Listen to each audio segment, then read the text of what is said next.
Hello and welcome back, everybody, to the Chisme and Shadows podcast. This is your host, Miguel, and I appreciate you guys being here for episode 6. We're in for some very good stories today on the podcast. We'll be diving into a very, very mysterious incident that happened in Russia, year 1959. 10 Russian hikers head to the mountains for an ordinary expedition, only for 9 of them to be discovered dead. At first glance, hypothermia, but when you dive a little closer, you start to notice some very weird, even maybe paranormal possibilities, but we'll get into that. And we'll also be getting into a very juicy AITA story at the end, so make sure you stay tuned for the end because this one is a treat. To be honest, they all are, to be honest. Most of them already are. To be honest, I'd say most are.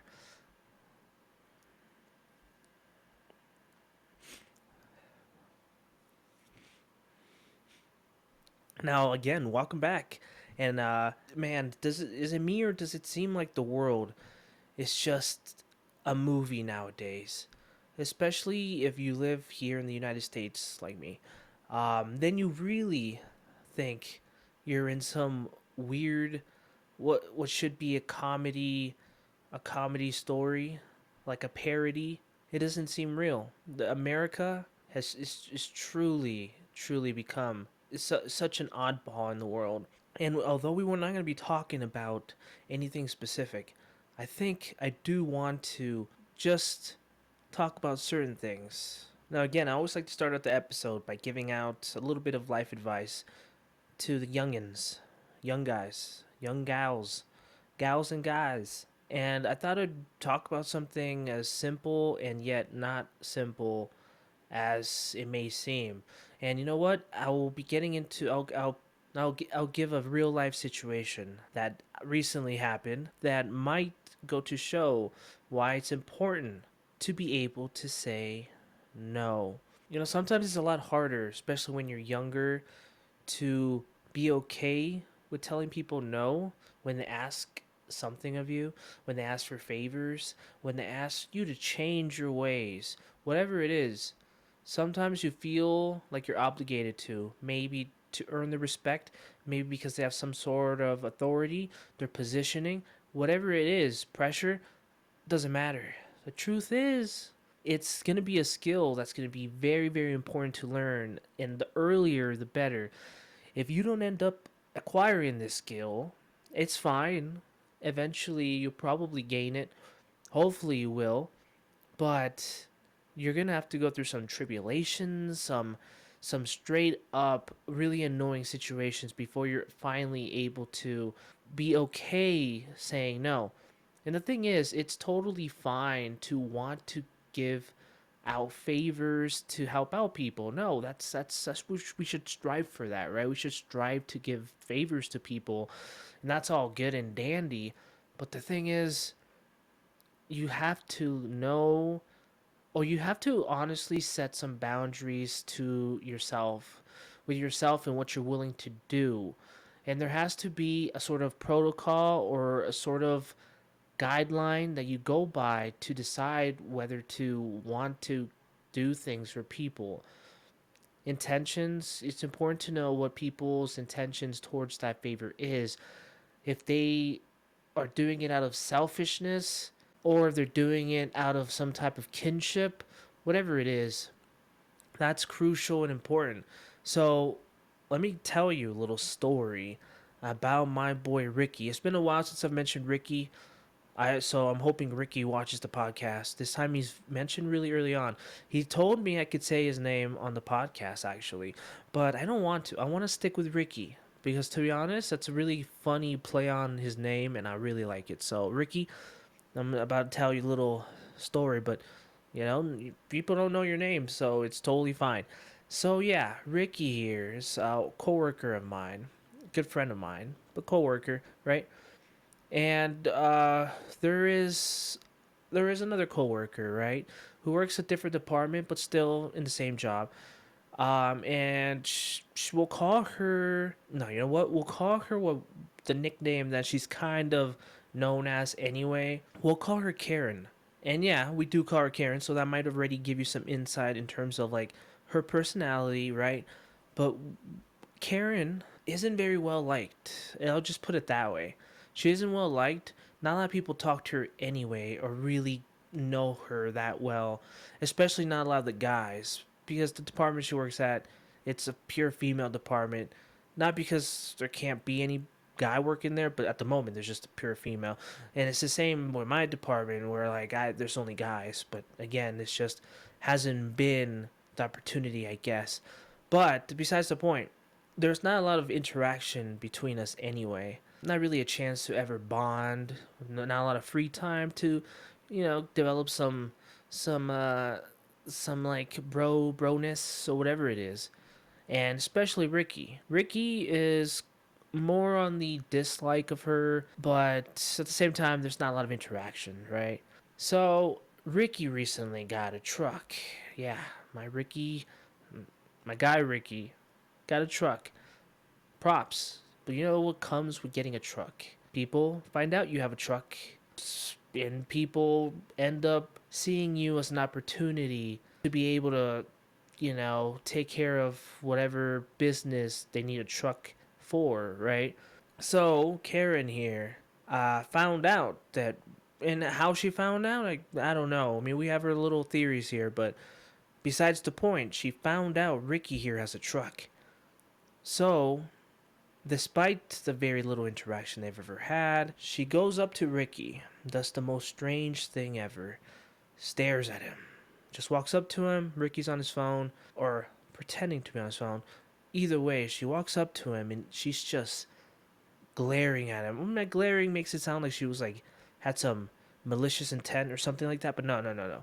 That's not it. She was just staring at him, just almost like she wasn't willing to be the one to make the first social interaction or the social greeting. Either way, stares at him for what feels like forever. It might have just been a minute or two, but even then, stay silent for a whole minute, time it. It's a long time. And then finally, Ricky's probably feeling the heat here. He's feeling the awkwardness. So he turns to her and asks, "Can I help you?" And the first thing she says is, "So, I hear you got a truck?" And, what do you say? "No, I don't have a truck."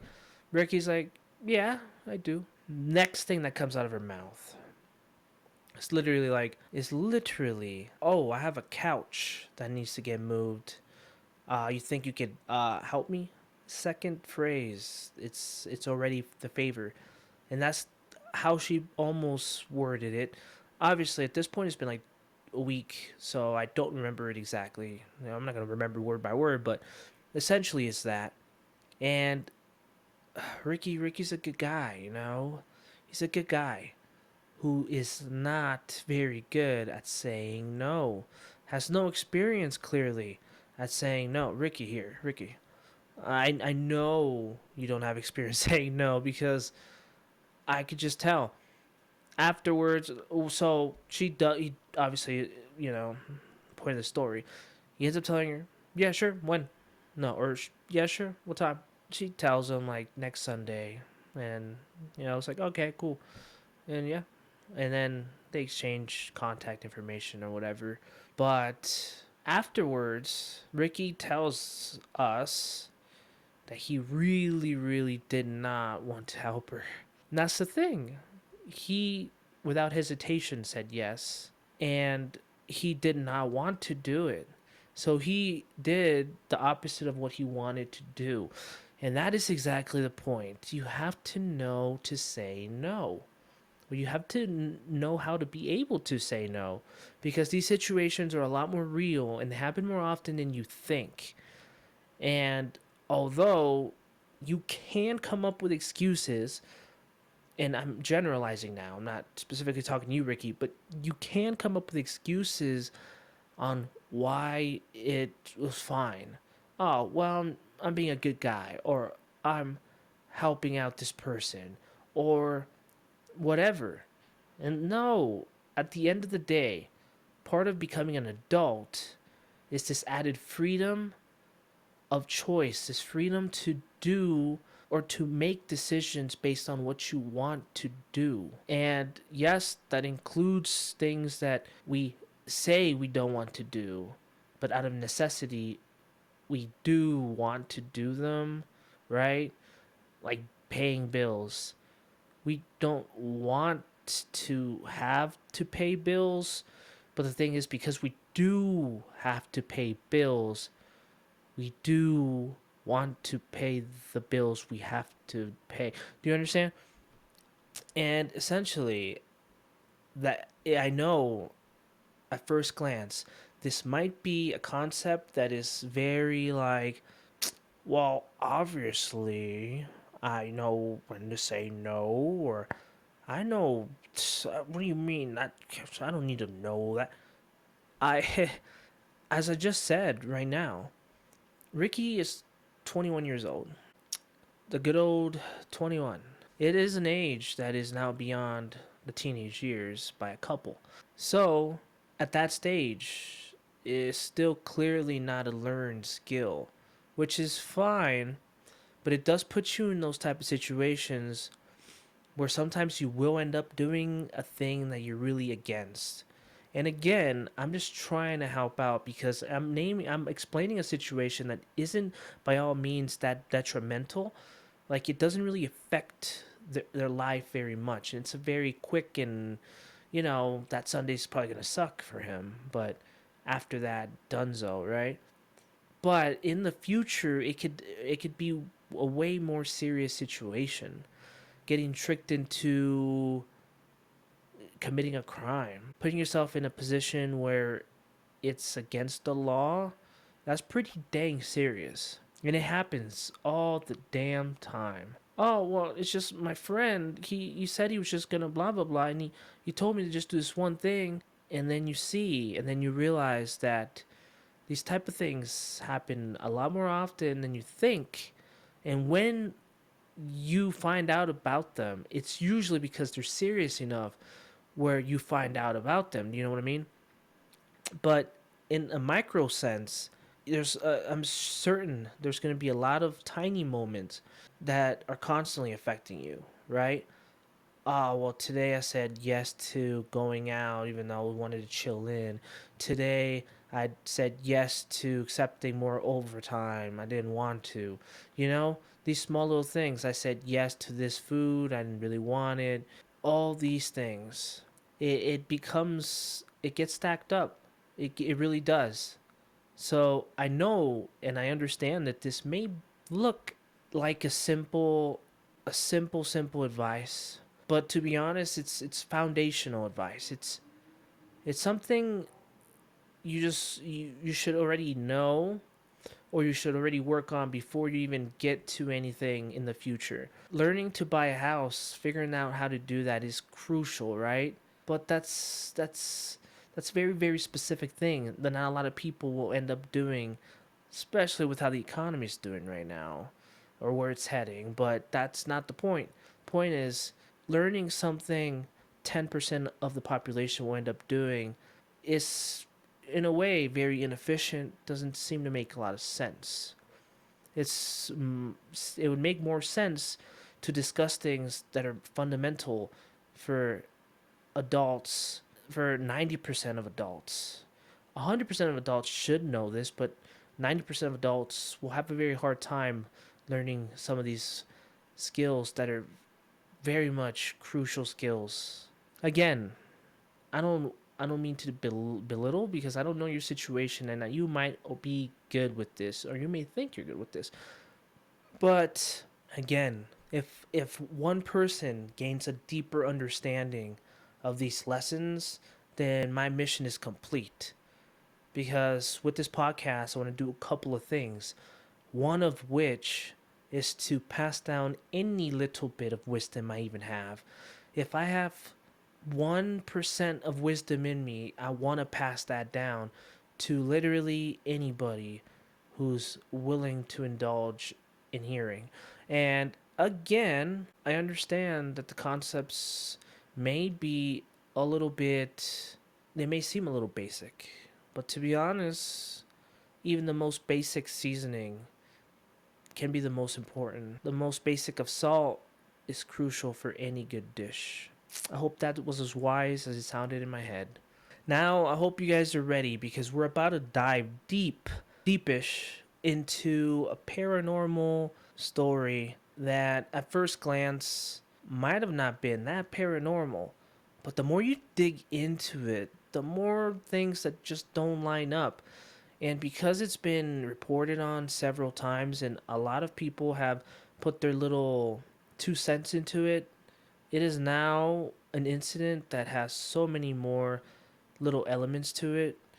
There's theories on what happened to these folks. And of course, this is a true life event that happened. And as such, it is important we treat it with respect because people did die. Again, it's a crucial part because we will talk about the incident and it is for entertainment purposes that we're diving into the story, but it is with a sense of respect for the people like always. And again, we'll be talking about this story and if you're interested in knowing more about it or reading for yourself could give you a much clearer story. Oftentimes, when you hear people explain these stories, you have to remember it goes through a filtering system. Like every brain is different, but every brain, for the most part, is going to filter out the story. And whenever that happens, you end up with versions that could be 99% of what they read, but even with 1% of something change, it is still different than what you could end up finding out for yourself. You know? But sometimes more than 1% gets changed. So, maybe I explain it in a way where it makes it seem one way or the other. Maybe you just don't feel the connection with how I'm explaining or how I'm telling the story. Whatever the reason may be, it's a very interesting tale, so I'd recommend you afterwards check it out. But let's dive into this mysterious case. This is the Dyatlov Pass Incident. And now we're going to be talking about a lot of Russian names. And with that comes my terrible sense of pronouncing a lot of words. A lot of people have a hard time pronouncing words they're just not familiar with. And for me, one of them is definitely Russian names. So with that in mind, I will do my best. But again, I don't know Russian. So because I don't know Russian, these names are going to be a little intense. Now, at first glance, this is a story about nine hikers who died mysteriously in the Ural Mountains in Russia. But that's just the first glance, and let's just say we're in for all sorts of craziness. Now, one of the major reasons this ends up becoming such a mysterious tale was because after their bodies were discovered, the Soviet authorities launched an investigation and found that 6 of them had died by hypothermia, but 3 of them had died from physical trauma. The difference in the cause of death would end up to a lot of speculation and a lot of theories by people. But what exactly do we know about all these hikers? Well, we do know it's 1959, and we know the group was created for a skiing expedition in the Ural Mountains. We also do know the location of where they made the tent before they would get into whatever chain of events that led to their unfortunate death. Now, the group's leader was Igor Dyatlov. I hope I'm saying his name because his name is so important because the incident itself was actually the result of this guy's name, the Dyatlov Pass Incident. But yeah, he is the leader. He will end up being the leader of the expedition along with the 9 other people. Now, the whole group was made up of people from his university, fellow students, friends.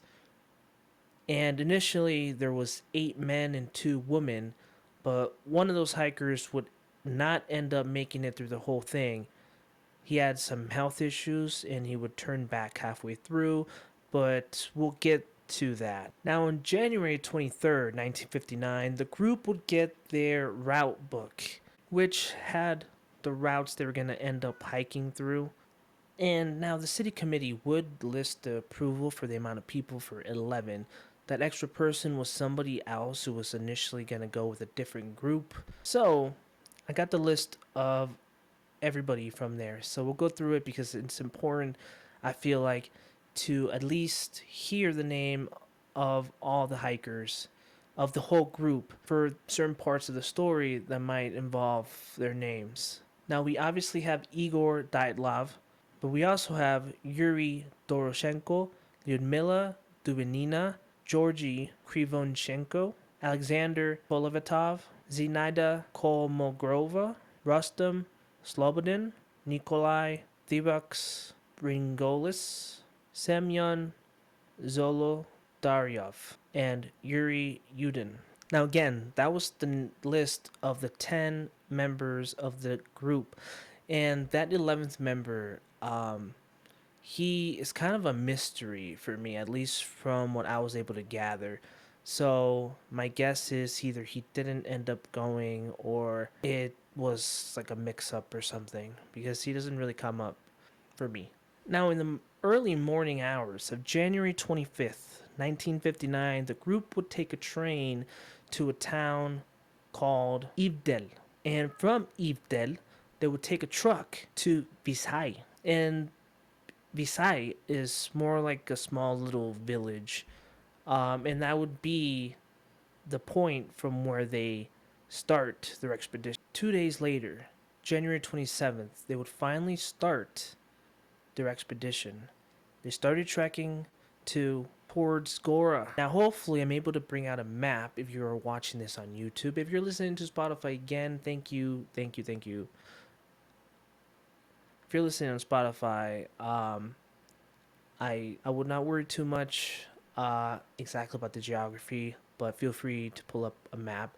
Um, Again, if you're on Spotify, you also are able to switch to video podcast mode, and then you'd be able to see as well. January 28th, Yuri Yudin of the group would end up feeling not very good. He was having some knee and joint pain. He had a couple of other health issues.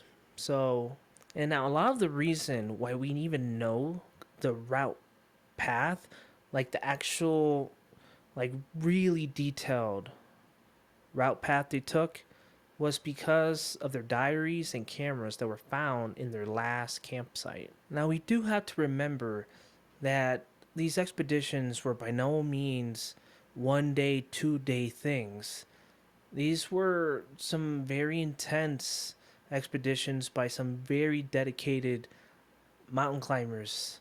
These guys, they expected more than what you would think. So, again, January 31st, the group makes it to the edge of a highland area, and there they set up camp to prepare for some more climbing. Now, the next day, the group started to make their way through. Their goal was to make it to the other side of the pass and set up camp. That was their plan. Unfortunately, the weather was not on their side, and because of some major snowstorms, had to deviate west toward the top of Koladiak. Now that is probably my worst pronunciation of the day. Surprisingly, very hard. How are these letters? Some of them, some of them get to me. Now, when they realized that they had unintentionally deviated from their original path, the group decides to make camp there. Now, Yuri Yudin, the group member that had returned back, did end up later saying that he speculated that the reason for this was probably because Dyatlov did not want to lose basically progress that they've made. Or even potentially, he just wanted the practice of setting up camp in that type of location. Either way, that would be his speculation, probably knowing the type of leader in this for this expedition that he was. Now, before we go on It's important to know Dyatlov had agreed that he would send a telegram the moment the group had returned to Vizhai, and it should have been no later than February 12th when they were expected to return from their expedition. And initially, February 12th passed and there just wasn't any immediate reactions. And that's because expeditions, you never know exactly what could happen, and delays happen more often than not. So a couple of days late wasn't exactly something to be worried about, I guess. But fast forward, now it's been 8 days. 8 days since they were supposed to have messaged when they return. It is February 20th, and the relatives of the group's members started to ask questions, started being very worried. They demanded a rescue operation. And the head of the university, the institute, decided to send out the first set of rescue groups. But ultimately, they just consisted of teachers and students, pure volunteers, not official rescue groups. It would be a little bit, but eventually the army and the police would end up getting involved, leading to appropriate, better equipped groups. It had better resources. Planes were used now, helicopters joined in. February 26th, the rescue groups would find the abandoned campsite. Their tent was found incredibly damaged. Again, later, it would also lead to a lot of confusion. Perhaps a lot of the reasons some conspiracy theories ended up kind of catching flame to say. Now, the student who found the tent said the tent was like half destroyed, half covered with snow. Again, weirdly, the group's belongings were found there, shoes were found there, left behind, which would indicate that they possibly left in an extreme hurry.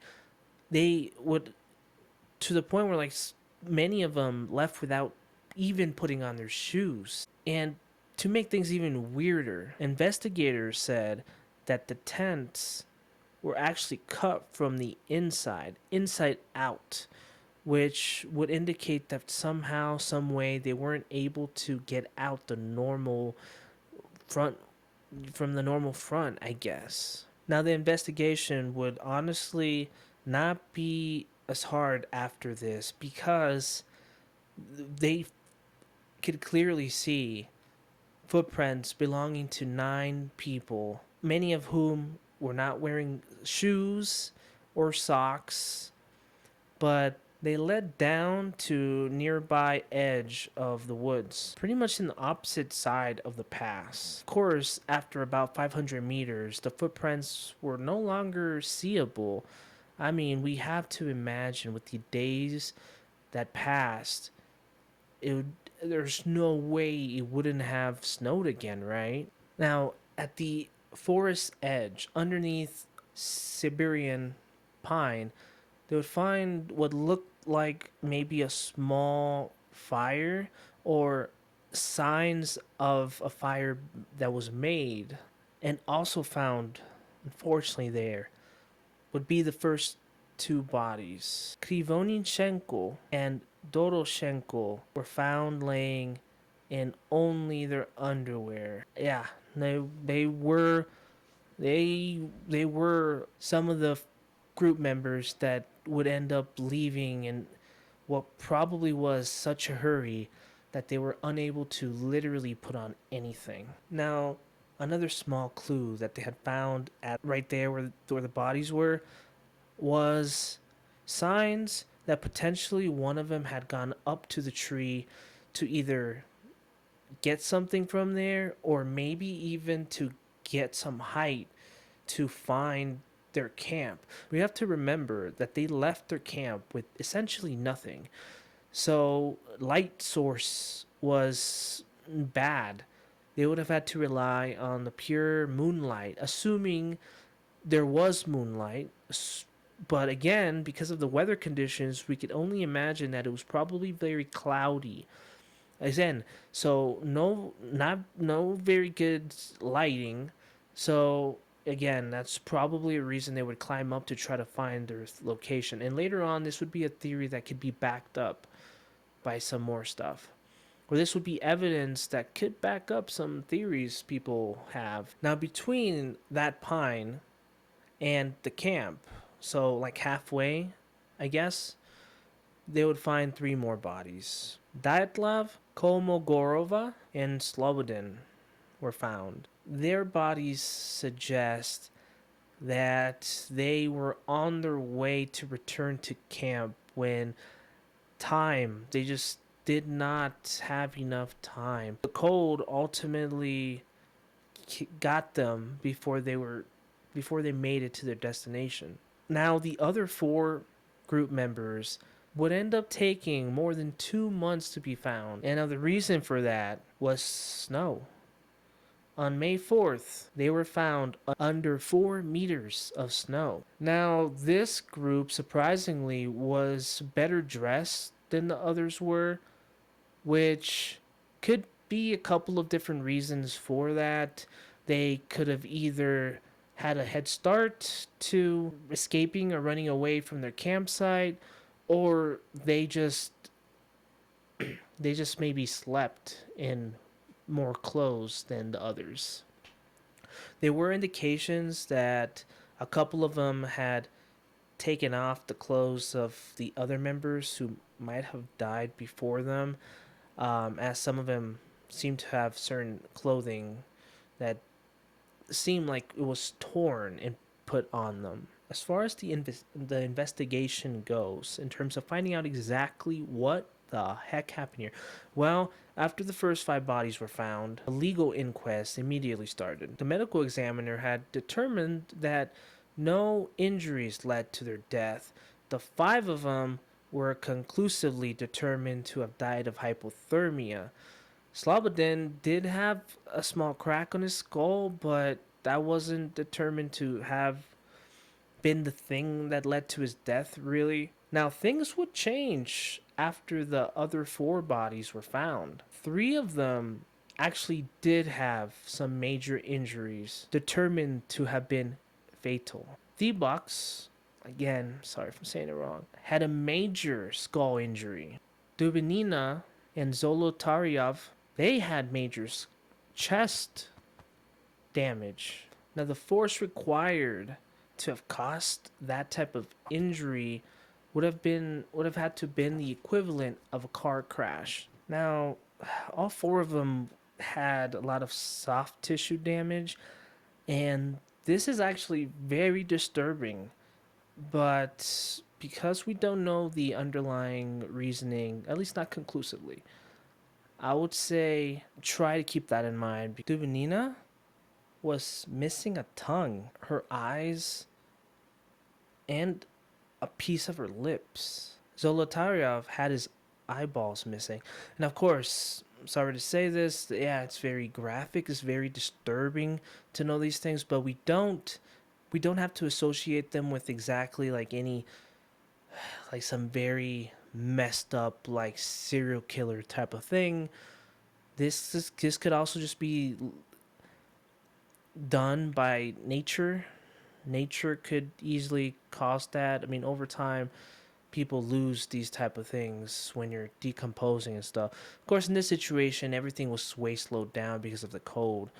You tend to decompose a lot slower in cold. Now, an expert performing the post-mortem examination would determine, like I had said, that those soft tissue damage that they saw was more than likely was caused after their death. Again, probably as the result of Mother Nature. One of the very first speculations was actually, unfortunately, blaming it on some of the indigenous people, specifically the Mansi people, who were reindeer herders local to that area. They speculated that they had attacked and murdered the group because they were essentially encroaching on their territory. Again, very wild theory, and there was no evidence supporting it because humans would create things like footprints and they were just not found. And they did find the group's footprints, so they would have seen other people's footprints. That did not stop authorities from at least interrogating some of the Mansi people. Now, a couple of little things that were noted, that journalists noted, some of which we already know, so I'm not really gonna talk about that again, but some little things that could help you come up with your own speculation, because I know that's what everybody tends to do naturally by human nature anyway. But I also found some of those things pretty interesting, or they left me like being like, coincidence? Is this normal? There was some level of radiation found on one of the group members' clothing. That was a bit on the odd side. They also know that all the victims died about 6 to 8 hours after their last meal. And now the inquest would end up officially ceased May of 1959 because, well, there was no guilty party to be found. The files would just end up getting sent to a secret archive. Now, more than 30 years later, 1997, we end up finding out that the negatives from Krivonishenki's camera were kept private in one of the investigators' archives. That material would end up being donated to the Dyatlov Foundation. The diaries of the hiking party were actually also fell into the Russians' public domain. Now, fast forward again, more than 20 years later, April 12th, 2018, Zolotaryov's remains would end up being exhumed. This time around, they had different results, contradicting the original results. Now, one of the experts ended up saying that the character of which of the injuries was that of literally getting hit by a car.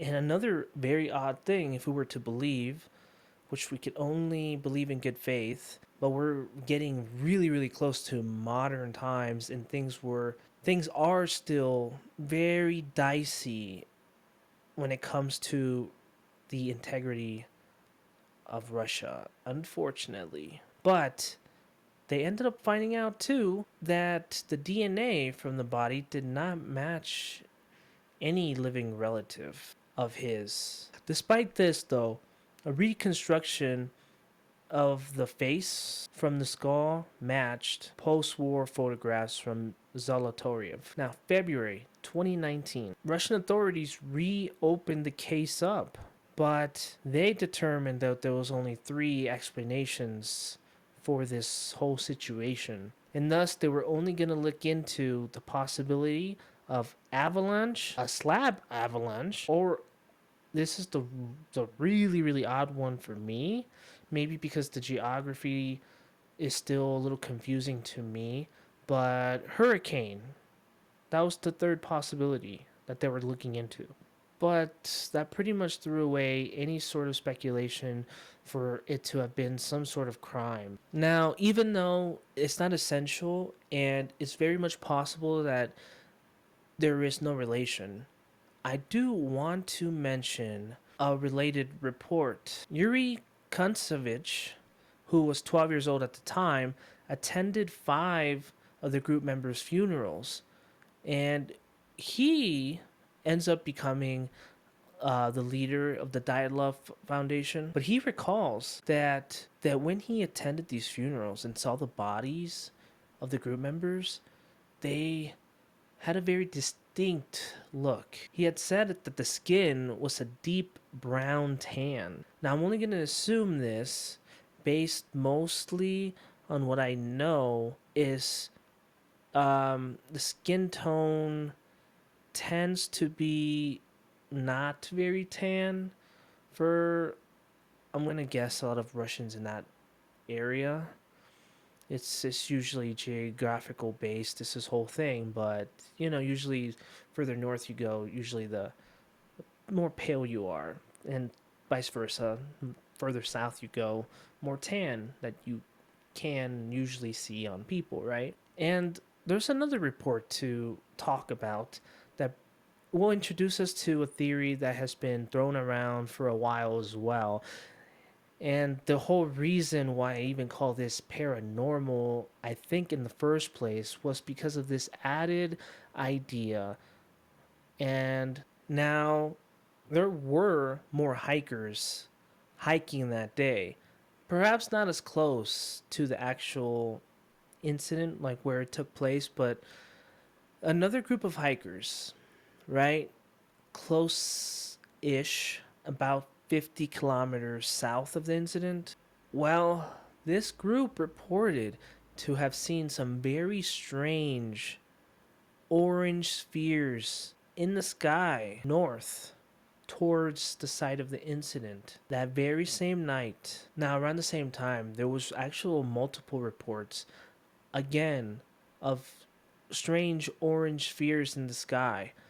And what could this mean? Well, I mean, speculation is it's we could definitely speculate, but is definitely very strange, very weird, and who knows what this could mean, how much we could even trust that type of information is to be. We're basically we're not gonna right away believe it, but we will keep it. We will keep it. We'll keep that information on our minds. Now, although we could get into a few more details, that I feel like we did a pretty good job covering very much basics of the whole tale.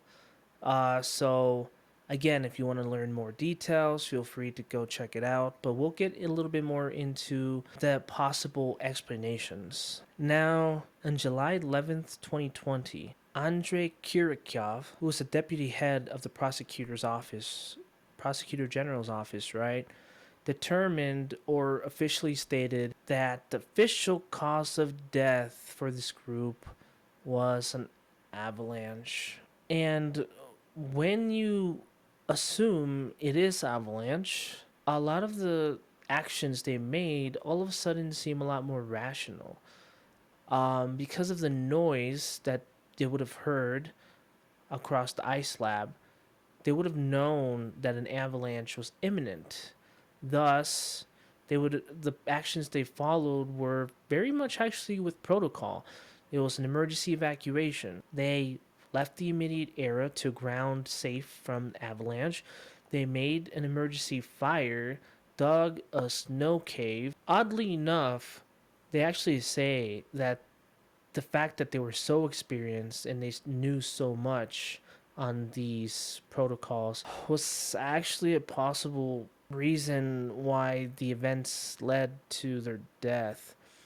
Because if they didn't follow an emergency evacuation and they had dug a stayed near the campsite and dug a snow cave there, they might have actually survived. And of course, I'm not trying to say that they're the reason for their own deaths because that is borderline insane. It's just one of those things where, like, oddly enough, the more experience here kind of, did not help, is what I'm just trying to say, I guess. And this is just an opinion shared by like an expert who talked about their actions and from the basis of avalanche, right, being the cause of death. So, because I don't obviously know whether their experience, whether whatever, but this will also lead me to the evidence that actually kind of contradicts the avalanche being cause of death. For starters, the site of the incident had no indications of an avalanche. The bodies, even the ones found months later, were found in very shallow amount of snow. If there was an avalanche, surely they would have been swept away.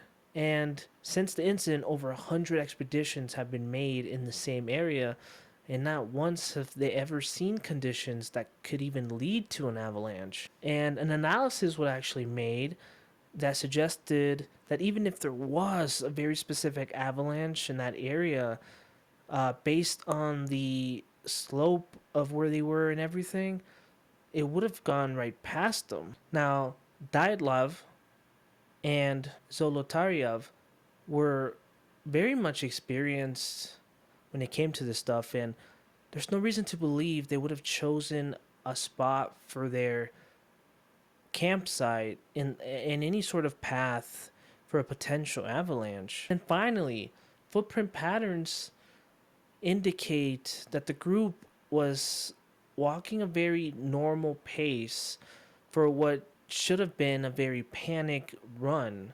Just doesn't make a lot of sense. And of course, there is a couple of other theories based on the evidence we see and everything that I gotta say, after looking at them, they sound very much like possible. They're not theories that scream to me like tinfoil hat. But I feel like we've deep dived a good bit. I do recommend you guys go check it out because I feel like you guys will find it interesting. There's so much more to it that I definitely don't feel like I did it justice. But that's you know but I always feel like I'm like a gateway, I just want to get you guys interested enough to where you give it a good shot and go check it out or check out similar stories or whatever.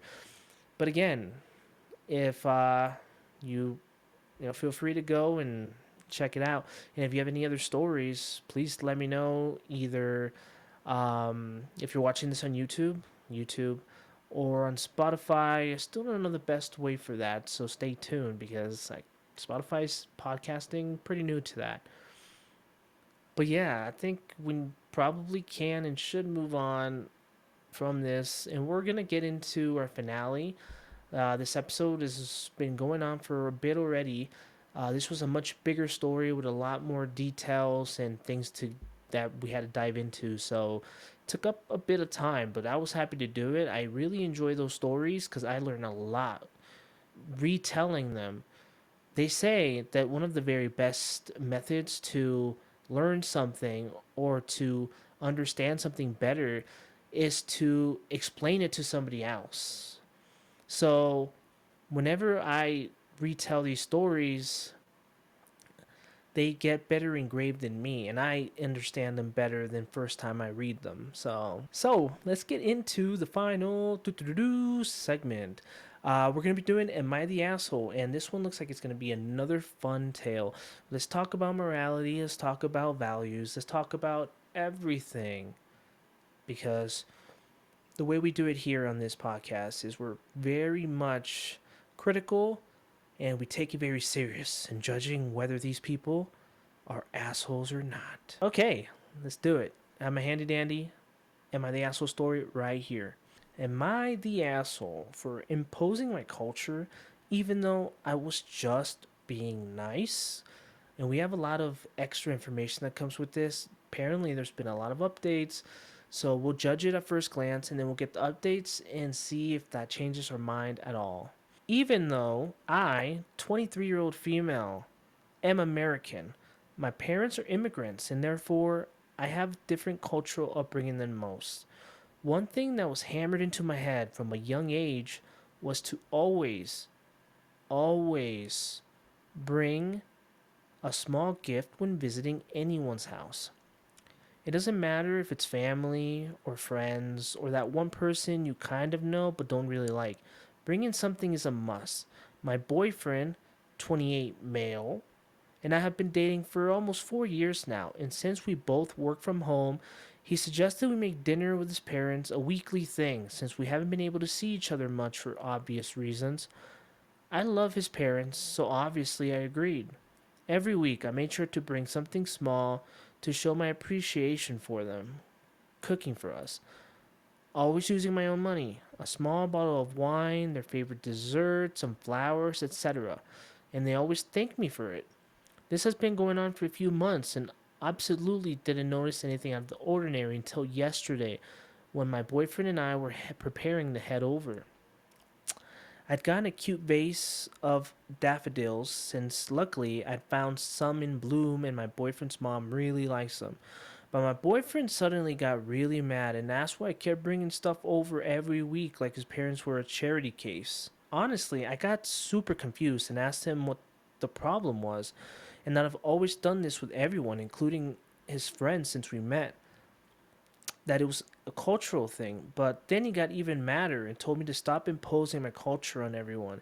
And it's weird since I'm white. At that point, I didn't feel like going anywhere with him and gave him the flowers and went for a walk while he drove over to dinner by himself.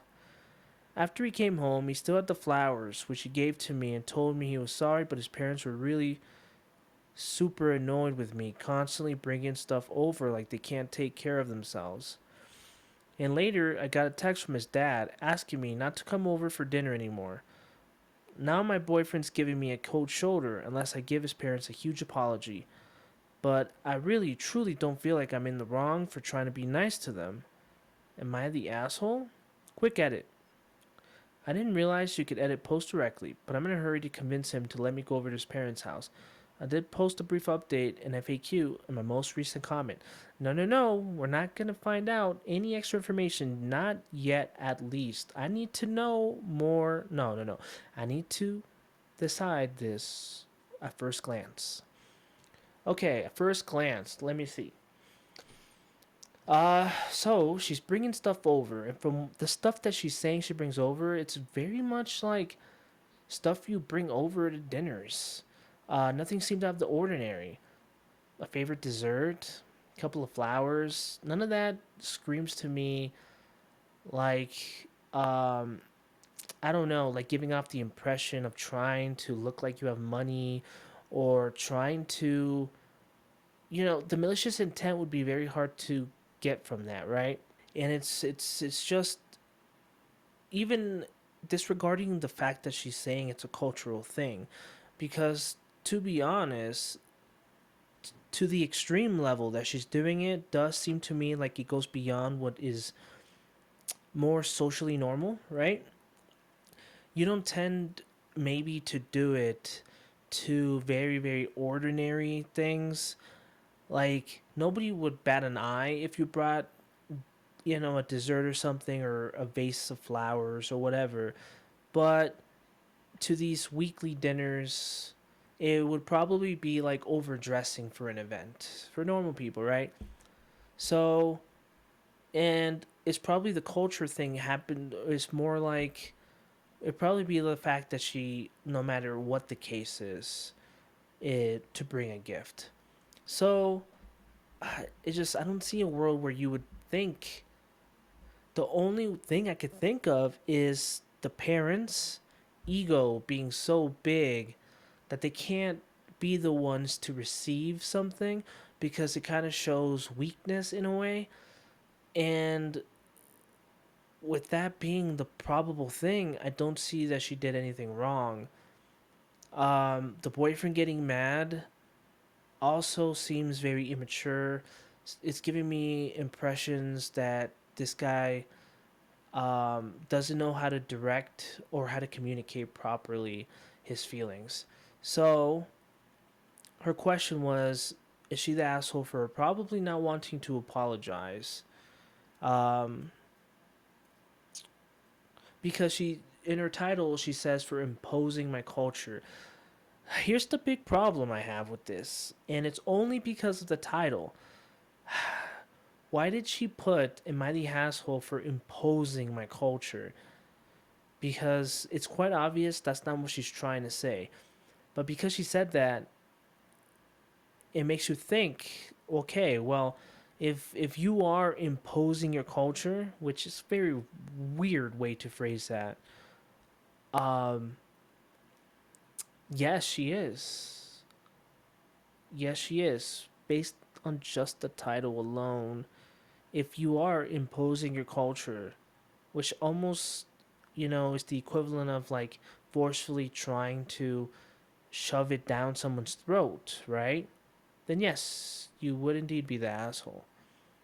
The only real problem I have here is that she's not doing that. So the second part of that question was, even though I thought I was being nice, okay, should we read between the lines? I feel we should do her a favor. We'll read between the lines.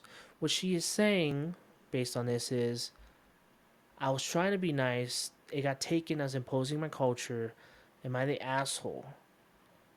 In which case, no, you dummy. You're not. It sucks that you even have to ask, but they way over exaggerated. We have some very small. No, we have some really big egos that are very very sensitive. Parents not teaching their son how to properly communicate their feelings. It's all around. You're in a crappy situation. You are not the asshole. Let's find out what we're missing here. What are the updates? So she has a big old update. We'll click on the link. Maybe this she'll do the update. Cool. This is a really nice big update. Awesome. First of all, I just want to thank everyone for the overwhelming support and replies on my first post. I'm looking forward to going over to everyone's houses for dinner, and I'll be sure to bring all the things you said you liked. Many flower lovers out there. I'm now also apparently the DIL to a lot of hopeful parents that replied as well, so I hope I can deliver on expectations. After my last update, I told my boyfriend I was sick and tired of him dancing around the issue with his parents, and I was going to go over to their house. We're missing a little something. Let's go back and read the comments. Let's see if. So her update is not on here. She must have deleted it. So she didn't put the update in there. So it looks like we will have to just go with it. Okay. At this point, I think he realized that whatever he was doing had backfired, so he sat down all angry and told me he'd explain. I sat and he told me that he'd done something very spur of the moment and that he texted me from his dad's phone, then blocked the number but bugged me to listen, that he just needed to get his parents off me for a while and to not leave. Apparently, his parents had started hinting at him about marriage since my boyfriend and I talk a lot about it. I fully expected to marry him, as I said in another comment, and was honestly expecting a proposal in late spring since that's when we met. 4 years dating didn't bother me, but I was getting excited to settle down. However, my boyfriend apparently realized that he absolutely didn't want to commit to anything and wanted to experiment and have fun since I wasn't being fun anymore. Honestly, that just made me cry since we were each other's first for everything and usually very good at communicating our needs. His grand plan was to get him mad at me so I would beg for forgiveness and then he'd only accept an open relationship as an answer. Absolutely brilliant plan, I know. He'd make he'd made up his parents getting mad but didn't expect me to blow off dinner completely, and it's like hitting a jackpot. His words, not mine. Oh my god, what the heck are we reading here? He went over for dinner, hid the flowers, and said we got into a huge fight, but he was going to fix it. But I needed space. After he confessed all of this, he said he was very sorry, but he really didn't want to miss out on new experiences when he was still young and would I consider an open relationship, but pretend ours was strained with his parents so they wouldn't get suspicious. What the heck? And I laughed. I laughed his ass right out the door and told him absolutely not and to leave me alone while I packed because I wanted to have some new experiences too. He never stopped begging me to stay, but I left to sleep at a friend's. After calming down for a few days, I cemented the breakup and finally actually went over to his parents. My ex-boyfriend's dad never noticed the phone missing, but still apologized, and his mom was a mess. I did and still love them, and will eat dinner there without him as often as I can. I won't lie that I'm sad about 4 years down the drain, but that's life. And if that's my ex best possible plan, then I dodged a bullet.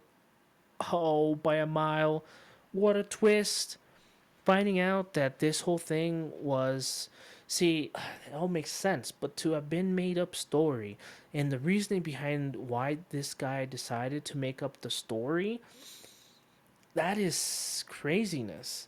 Again, back to what I was saying, this guy was really bad at communicating. Had he communicated and figured out his true feelings, the one thing I will say though, no, the one thing I will say is I'm sorry to his parents who I completely said were just like him and they're the reason. I mean, they are the reason he was raised like that, right? But no, his parents seem like lovely people, to be honest. It sucks that the son is what he is.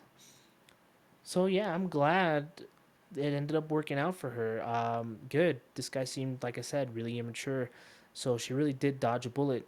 There was no going back after she found out that he had made up this, because it's very psychopathic. Is how I would word it, to be honest. Let's see. Do we get any juicy comments on what people thought? I love that you went over there and filled his parents in on the real story. He was so concerned about keeping up appearances for his parents that he straight up waged psychological warfare on you. But now it's all nice and out in the open. Gonna be awkward for him on holiday for a few years. I don't agree. It's not probably not gonna be awkward for a guy like him, to be honest, and it's his parents. But yeah, no, it's good. This guy got exactly what he was trying to avoid, and it's awesome. He deserves it. Your ex is an incredibly manipulative, immature coward. You dodged a huge blow with that one. Agreed. Seems like a lot of people basically feel exactly the same way. Yeah, no, this was an interesting case. Wow. Who would have thought? It's really unfortunate. I'm sorry for you. I don't know your name, so again, you're a Jane Doe. You're not dead, but you're Jane Doe. Um, all right, guys. Thank you for joining me here for episode 6. I hope you guys enjoyed the advice, the Dyatlov incident that was just very strange, right? And as well as his very, very juicy and twistful, uh, am I the asshole story. Make sure you guys stay tuned. If you're watching on the YouTube, please comment anything. Any stories, any particular stories you wanted me to look at, any Reddit stories that you've read that you think I would enjoy reading. Um, that'd be awesome. Uh, whatever platform you're on, if you're able to like and share it, I appreciate it. I will be posting a lot of smaller clip size videos. One, to spread the podcast and hopefully get more people to watch, right? But it also makes it easier to share with your friends, right? So yeah, stay tuned for episode 7 next week. See you guys later. Bye.